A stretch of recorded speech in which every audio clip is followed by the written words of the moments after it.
This program is sponsored by Shenanigans Sports Pub. Hold the Mayo. It's time for Mike Mayo's Lunchbox. Find out what's being served with Mike, Defo, and Lubie, the only show that covers food, sports, and the proper maintenance of your car. And now, a man who had the distinction of having an entire health clinic named in his honor, Mike Mayo. I want the flim flam sauce with the awesome fave, with shafafa on the side. Happy Friday, happy pre-weekend, happy beer and Cajun food day. This is a special remote edition of the Lunchbox. It is craziness here because I'm joined not only by Jeff Defo DeForest for one of these remotes with a beer in his hand. I'm also joined by the professor, and we're at NOBO Brewing Company. On the couch, I feel like Merv Griffin or Mike Douglas or something like that. And I feel very uncomfortable. I feel very rotund, but I'm going to get over my self-consciousness by chugging beer. We're at NOBO Brewing Company. I think you look like the petite one of the three. That's true. At the monitor, if I hang out with the right people. Exactly.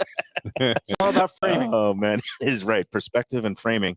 That's what we're all about here on the Lunchbox. So we got invited up here by our man, Tom Tanazzini, who is the master of Cajun Creole cuisine, longtime chef, who now operates a roving food truck / roving kitchen, and he's based here out of NOBO Brewing most of the time.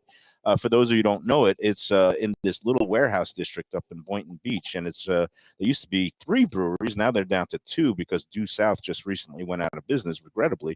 But NOBO Brewing is still here, and just to the north is Copper Point Brewing, and Tom roves back and forth and has some of his great dishes. He's going to slaughter us, gentlemen. This is going to be a all-time slaughter. Yeah. We may not fit on the couch by the end of the show. It's going to be spread out into getting chairs. a little bit more difficult, harder and harder. How are you doing today, Defo? I'm good. You know what? A little quiet. Haven't really got my day started yet. I was going to go, as I told you on the show this morning, that I was going to take the old walk of life before I indulged and dove into this Cajun food. But, of course, instead I fell asleep for a while and then drove up here. And very excited to be a part of this because now you and the professor are extremely familiar with the, is it called boudin balls? Yeah. What's the deal on here that? We go. Yeah, and I love the way, first of all, major props to Mike Lubie. Lubis, the producer, who today is, again, the silent partner, is off to the side. But he set us up not only with this comfy couch, but we got the coffee table, and the angle is just right. So we see this array of food that is going to keep expanding, like my waistline. And we've got also Jim Sarney is in the hizzle. Jim Sarney, thanks for coming out, the official scorekeeper of the Lunchbox. And a couple of other guests look like they're out here. Thanks for coming out. And we've got, the boudin balls, which are little balls of fried goodness that Tom puts together. It's usually with andouille sausage, or sometimes he uses gator sausage. And I don't know what else is in there. Sometimes a little bit of rice and seasoning. I'm going to go right in. I'm going to pull a Nikki Mohan like she did yesterday. Yeah. Somebody's got a sample. Dip it in the, I don't know if it's a remoulade or a comeback sauce, what he calls it, a little bit of a cream base. I'm going right in. And Defo, do the play-by-play. All right, here we go. The professor's already into one and took a pretty healthy bite there. And you can see the steam coming out, which is really good. So freshly made. You now have sort of nibbled on this in like a Jewish nebbish type of fashion here. I'm not sure if you're saving yourself or pacing yourself, but so far the professor looks like he's enjoying his a lot. What do you think, Professor? I am a big fan of the boudin in general, and these are excellent. Got a little remoulade to go with it. Very tasty. And, nothing more to say. And if you like New Orleans food, yeah, we're off to a flying start. Now, how common is that to find in New Orleans? Because I don't know that I've seen that before, the boudin balls on a menu. Or if I have, I didn't notice it. And I don't know that I've ever seen anybody eating them. So let me give you a little background, because this, again, is more of, I guess, a country food. If you go out into the bayou, there you go, and the grocery stores out there either sell boudin, which is like in a stuffed sausage casing, or sometimes they make these little delicacies. Kind of like when you go out into a gas station market here in Miami, and you might see empanadas or the croquetas in the display case.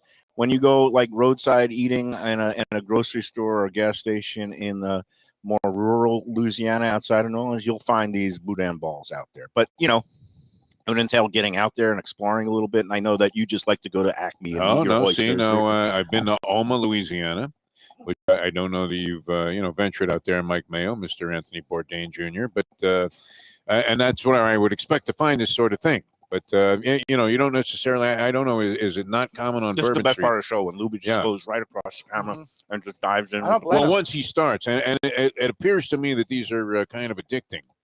Because you guys, are both look ready to go in for a second one. Although there are other delicacies, because Tommy T has gone out of his mind, and this is a great prelude because I'm heading to New Orleans next Friday.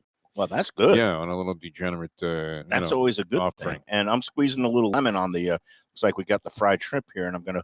I don't know what he's got on the side. Two types of things. Sauce. Yeah. It's like almost like a shredded. I don't know what this is. Do you know what this is, Ken? It's Professor. Looking at it, I would think it's some sort of Cat food. tapenade Okay. but I don't think that's what this is because I'm not smelling the olives. All right, Mayo already diving in heavily to a shrimp, and literally like a beheading took place there. Yeah. As far as the final word on the boudin balls, go Tiger. Yeah, something Bring it you'd out to see Coach on O with me. Ocean's table. Get the boudin ball at the gas station. Go Tiger. In lieu of a salad, you would Yes. see that. This definitely feels like a Coach O meal. So the boudin balls are excellent. I just had one of those shrimp. You got to dive in and get one of those shrimp. I'll get into it. Yeah. Somebody's got to do the play-by-play. It's fresh Gulf shrimp and lightly dusted with some sort of breading coating, and absolutely delicious. That's really good fresh shrimp, and nothing makes me happier than fresh seafood with a little bit of beer. And again, we're at NOBO Brewing. Tom's Louisiana Kitchen is out here most every Sunday, Monday. He's doing Tuesdays now with some taco creations with a Cajun spin on it. We love Tom T. Thanks for having us out. We're going to be talking to him in the next session. But first off, I wanted to talk about, first off, some of the beers here. They got a full array. Very nice. One of these microbrews, they're usually